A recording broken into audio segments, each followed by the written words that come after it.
परीक्षा को लेकर हंगामा हो तो नेता दिल्ली में सड़क पर उतर आते हैं। जंतर मंतर पर धरना होता है, इस्तीफे की मांग उठती है। लेकिन जब झारखंड में छात्र परीक्षा में कथित गड़बड़ी के खिलाफ सड़क पर छात्र हैं तो वही नेता खामोश क्यों हैं? क्या छात्रों का दर्द सरकार देखकर महसूस किया जाता है? क्या छात्र भी अब सत्ता और विपक्ष की राजनीति का हिस्सा बन गए हैं? और क्या विरोध का तरीका भी इस बात पर तय होता है कि सरकार किस दल की है? यही सवाल आज झारखंड का छात्र आंदोलन देश की राजनीति से पूछ रहा है। नमस्कार, टीवी 24 नेटवर्क देख रहे हैं आप। मैं हूं आपके साथ शिखा मेहरोत्रा। देश में प्रतियोगी परीक्षाओं को लेकर सवाल लगातार बढ़ते जा रहे हैं। छात्र बार-बार पारदर्शिता और निष्पक्ष जांच की मांग कर रहे हैं। दिल्ली में जब परीक्षा को लेकर विवाद हुआ था, तब विपक्ष पूरी ताकत के साथ मैदान में उतर गया था।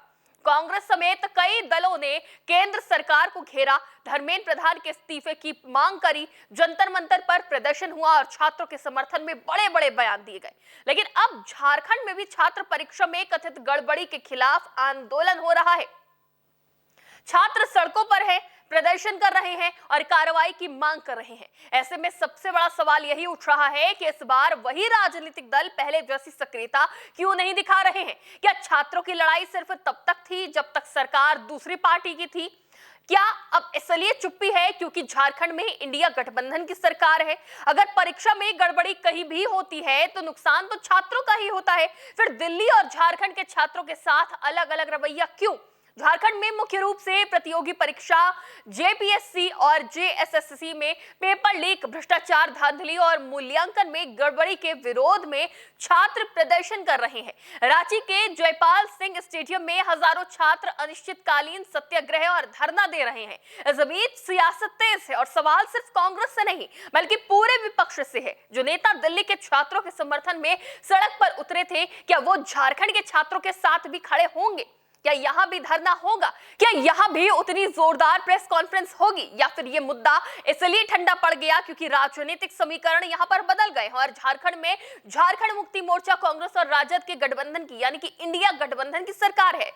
अगर विपक्ष सच में छात्रों के भविष्य को लेकर गंभीर है तो उसकी आवाज हर राज्य में एक जैसी होनी चाहिए। अगर दिल्ली में छात्र न्याय के हकदार थे तो झारखंड के भी छात्र भी उतने ही हकदार हैं। छात्रों का भविष्य सरकार देखकर नहीं बदलता। सवाल सिर्फ नेताओं तक ही सीमित नहीं है बल्कि उन सेलिब्रिटीज से भी सवाल है जिन्होंने दिल्ली के आंदोलन के दौरान सोशल मीडिया पर लगातार पोस्ट किए। सवाल उन कंटेंट क्रिएटर्स से भी है जो कि दिल्ली के जंतर मंतर पर हुए छात्रों के प्रदर्शन पर तो खूब वीडियोस बना रहे थे, लेकिन झारखंड के मामले पे अभी तक शांत है। छात्रों के समर्थन में बयान दिए गए थे, कई लोग जंतर मंतर पहुंचे भी थे। अब झारखंड के छात्रों की आवाज पर वही लोग खामोश क्यों हैं? अब ये छात्र सवाल कर रहे हैं। क्या छात्रों का समर्थन भी अब ट्रेंड और राजनीतिक माहौल देखकर तय किया जाता है? बेशक हर मामले में निष्पक्ष जांच होनी चाहिए और किसी भी आरोप को तथ्यों के आधार पर परखा जाना चाहिए, लेकिन राजनीतिक दलों और सार्वजनिक हस्तियों के रवैये पर सवाल उठना भी स्वाभाविक है। अगर छात्रों के मुद्दे पर आवाज उठानी है तो वो हर जगह एक जैसी होनी चाहिए, ना कि सरकार देखकर बदल जानी चाहिए।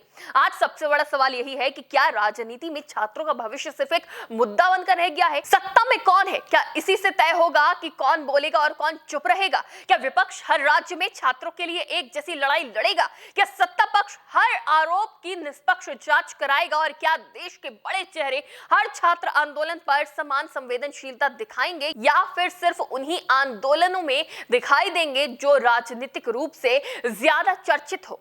आखिर में सवाल वही है कि जिसका जवाब देश के छात्र जानना चाहते हैं कि क्या छात्रों का भविष्य राजनीति से ऊपर है या फिर हर बार उनकी लड़ाई भी सत्ता और विपक्ष की राजनीति का हिस्सा बनकर रह जाएगी। इस पूरे मामले पर आपकी क्या राय है, हमें कमेंट बॉक्स में जरूर बताएं। फिलहाल के लिए देखते रहिए टीवी 24 नेटवर्क।